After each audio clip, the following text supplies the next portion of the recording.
Now, normally we don't do spoilers for The Last of Us because normally the episode comes out on Sunday and then on Monday. There's been less than 24 hours to give people a little bit of time. But the new episode of The Last of Us came out 3 days ago. So we are going to talk about the new episode of The Last of Us a little more openly here. So if you have not seen the newest episode of The Last of Us, episode 5, and you don't want to be spoiled on any details, go ahead, step away from the computer for a bit, come back in about 5 or 10 minutes when we're talking about the next topic. But yeah, let's talk about episode 5. How do they keep upping the bar on this show? I knew what happened at the end of this episode. Anybody who's played the game or has followed the story of the game, you know what the destiny of Henry and Sam are. But it didn't matter. The ending of that episode comes. And you know what they did? They did what they did in episode 1. They made the audience, even those who knew the game, but especially those who did not, they made the audience so buy in that Joel's daughter was like a main character of this show. And her death was such a shock to a lot of people. I'm watching Anne, my wife, watch the episode. Like I'm watching the episode and I'm loving it. And I'm half watching Anne while she's watching this thing. And I'm telling you what, when the ending of that episode came along, if you looked up in the dictionary the definition of ugly crying, that was it.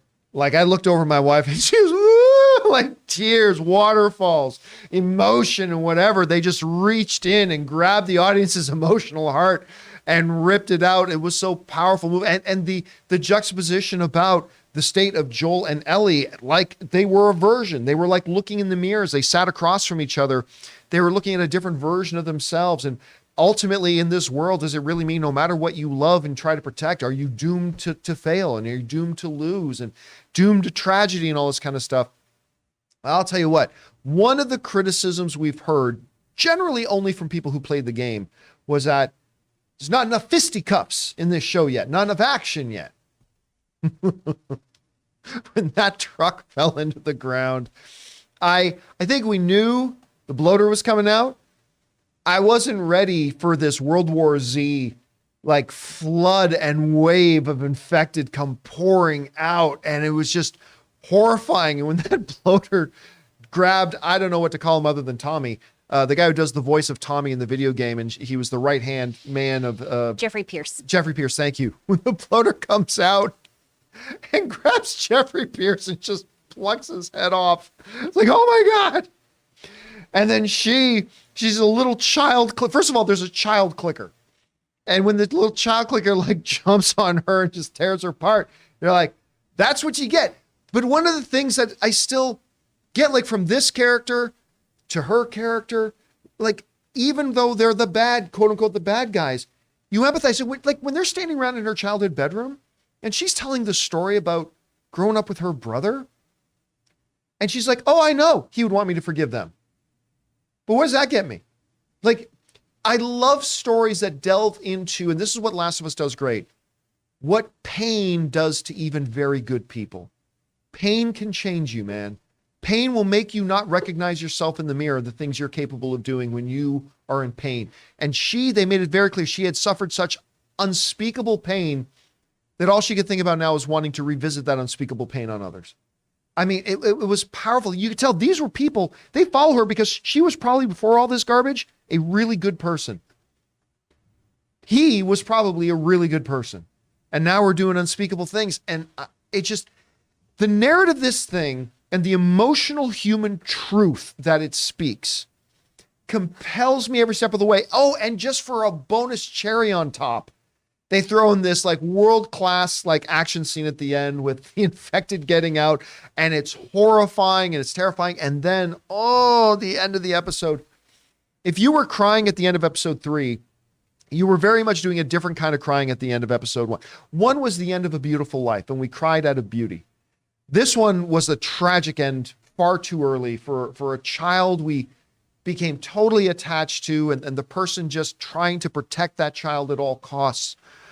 Oh, the stakes couldn't be higher. The emotion couldn't be more real. This is the best show on television. It has officially replaced my second favorite show on television of Yellowstone. It was actually amazing. Anyway, Chris, you had a chance to watch Last of Us episode 5. What were some of the things that stood out to you? Oh, this episode was so good. And having played the game, I knew it was going to happen, but I kept trying to convince myself they were going to change it. Where it was just, me too. They've already made changes. So these boys are going to be okay, and I'm going to be okay, and then he's going to be best friends with They're Ellie. just going to be bad in a different way. Yeah. It's going to be fine. And then no, just sobbing. I really love, I know people have been pretty divisive on whether or not they enjoy the character Kathleen. I love Melanie Linsky's delivery of, okay, if I come out, you'll let the kids go? No, I won't.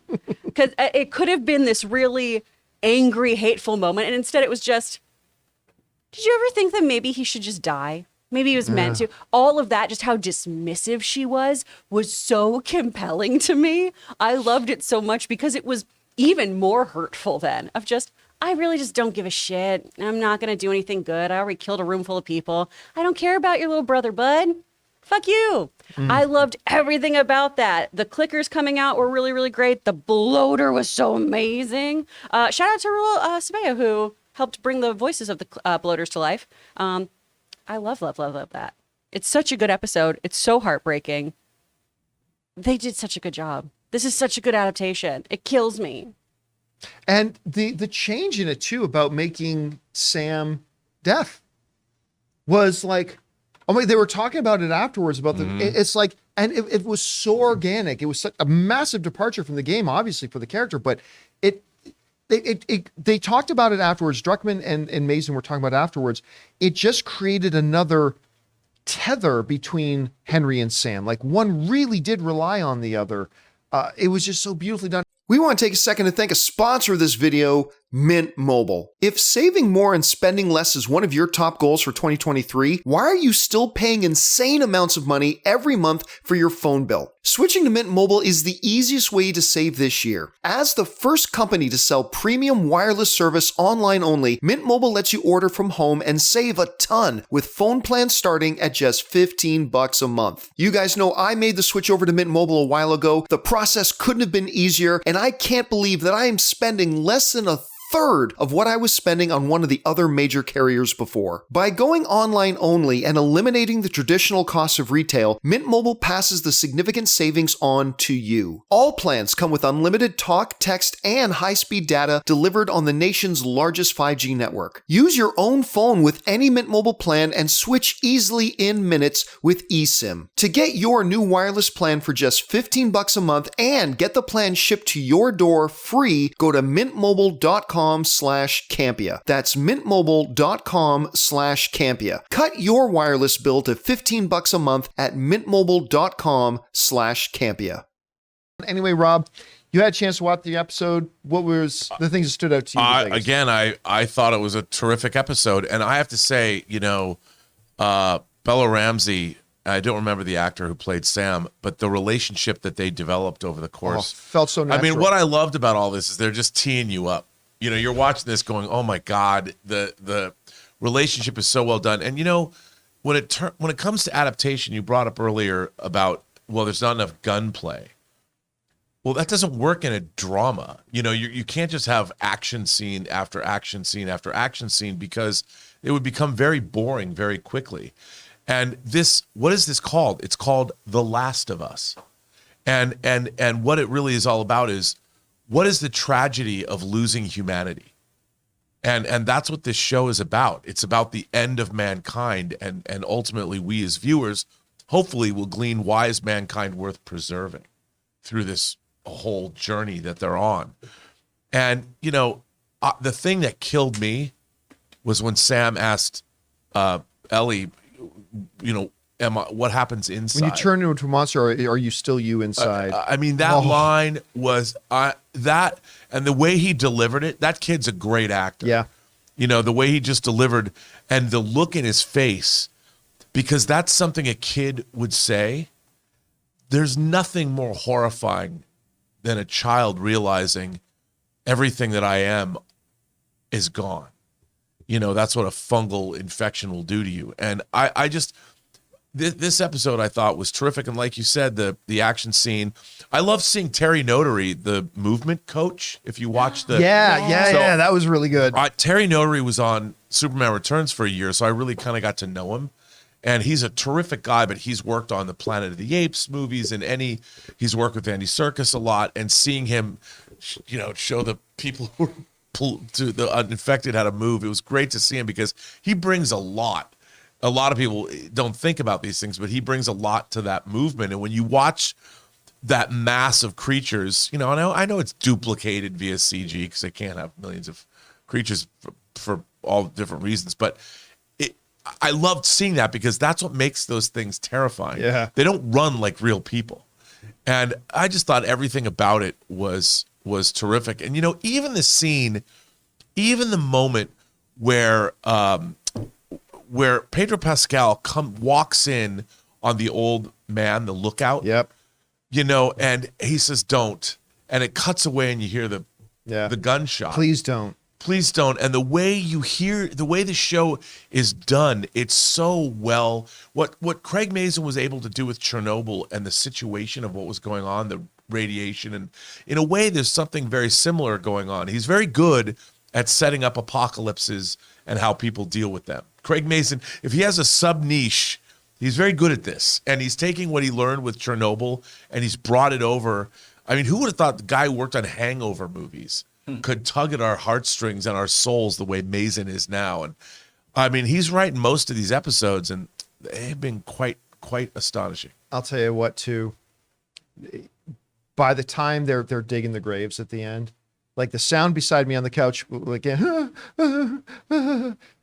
then when Ellie puts down the Etch-a-Sketch or whatever that thing is called that Sam used to communicate, and the camera pans to it and it says, "I'm sorry."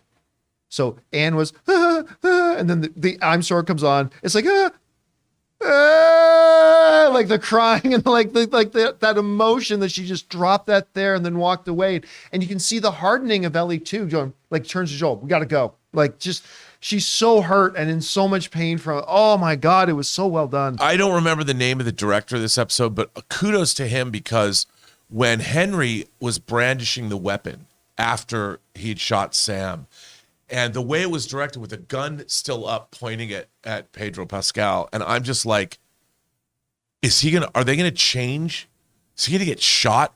I was the way that literally the camera angles on him where Henry's having the gun come up, I was terrified that they were gonna make a change in the adaptation. I'm like, he's gonna shoot him. And I was even though I know that wasn't gonna happen, it was still so tense that I believed that maybe it could. I mean, this show it's really well done. Anyway, guys, I want to let you guys know that a little bit later this afternoon at a different time, at 4:30 p.m. Los Angeles time, that's 7:30 p.m. New York time, we will be doing our Last of Us open spoiler discussion after show. So you guys want to talk at length about this incredible episode of The Last of Us, make sure you come on back at 4:30 and join me then, and I'll look forward to seeing you guys there.